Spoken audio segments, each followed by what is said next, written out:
So we have two of everything. Firearms and arms, you have sheriff and police, you have people and persons. We're dealing with two different countries here, two different nations. The United States of America, where each of the 50 independent states are all independent nations in themselves, and the corporation called United States. There's two versions of each state, right?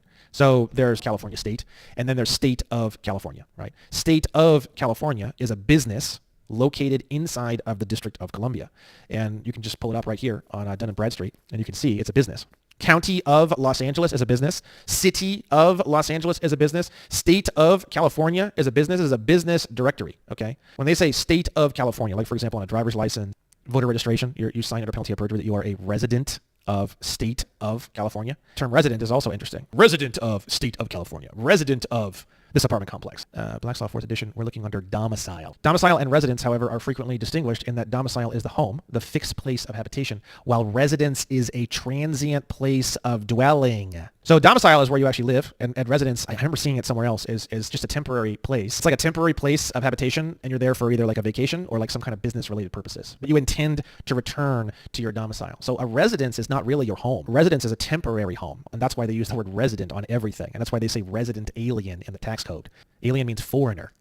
So resident alien means a temporary visitor who intends to return to his domicile, but he is foreign to this zone. A lot of these terms are very confusing. They say resident alien to United States. Well, the United States is a corporation located in the District of Columbia. What they're saying is that you're temporarily visiting the District of Columbia, but you're a foreigner to the District of Columbia, and you intend to return to your domicile. You can't domicile in state of California. That's why they always say that you verify under penalty of perjury that you are a resident of state of California. You can't domicile there.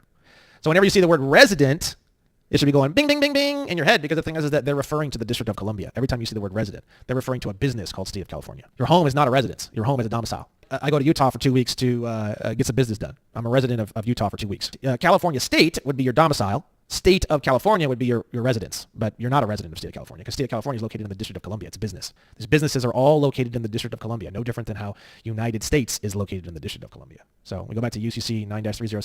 The United States is located in the District of Columbia. Well, where do you think State of California is located? It's also located in the District of Columbia. And I'm going to teach you how you get there, right? So heading back over to United States citizen.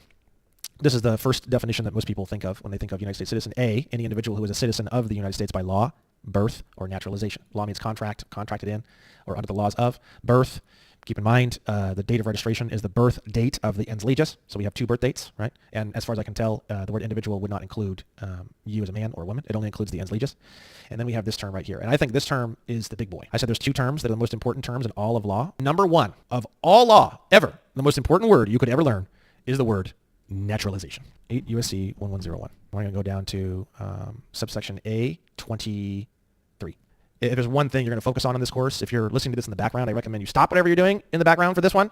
This is the most life-changing shit ever. The term naturalization means the conferring of nationality of a state upon a person after birth by any means whatsoever. The term naturalization means the conferring of nationality of a state upon a person after birth by any means whatsoever. So conferring just means bestowing upon, just kind of giving something to something, or bestowing an honor or a title to something or whatever, right? Nationality, we'll get into that a little later. That just means like, having to do with that of which you've pledged allegiance to, essentially, which we're going to get into in a moment.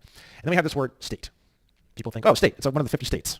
No, has nothing to do with the 50 states at all, right? The word state, just by itself, the dictionary definition, in its largest sense, a state is a body politic or a society of men. That doesn't really tell you much. So I go up here to body politic. We're going to clear that up. State or nation or public associations.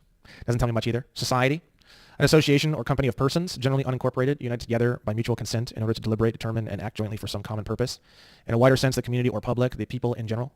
It's a better definition, but I kept looking and I found this. This is the big dog. This is the big daddy. Nation, an independent body politic, a society of men united together for the purpose of promoting their mutual safety and advantage by the joint efforts of their combined strength. But every combination of men who govern themselves independently of all others will not be considered a nation.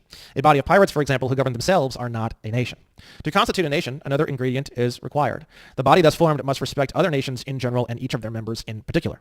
Such a society has her affairs and her interests. She deliberates and takes resolutions in common, thus becoming a moral person who possesses an understanding and will peculiar to herself and is susceptible of obligations and rights. It's just like how the body is composed of a bunch of cells, and all the cells come together and they operate as one body, your physical body. You can call things like corporate bodies. They actually have terms like that, right? So it's a bunch of cells that make up a corporate body. That's what a nation is. A nation is just a body of individuals or whatever, right? And it says here that they have to have good internal and external tranquility to be considered a nation.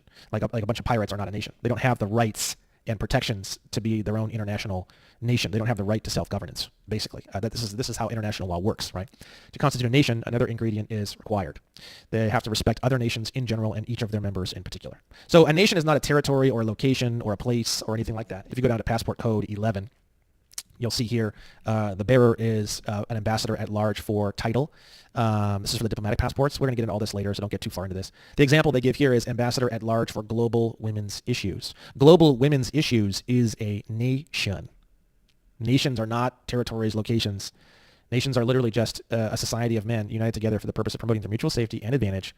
They respect other nations in general and each of their members in particular. They have interests. They take resolutions in common. They become basically a moral body of individuals that operate together with morals. They possess an understanding and a will peculiar to the body itself. And because of all that, they get their own rights and they also have their own obligations. So the thing is that the word nation is actually what the word state is. This is the definition of the word state. State and nation mean the same thing. The term naturalization means the conferring of nationality of a nation upon a person after birth by any means whatsoever. If you were conferring nationality of California state, it'd be a domicile. If you were conferring the nationality of state of California, it would be a residence.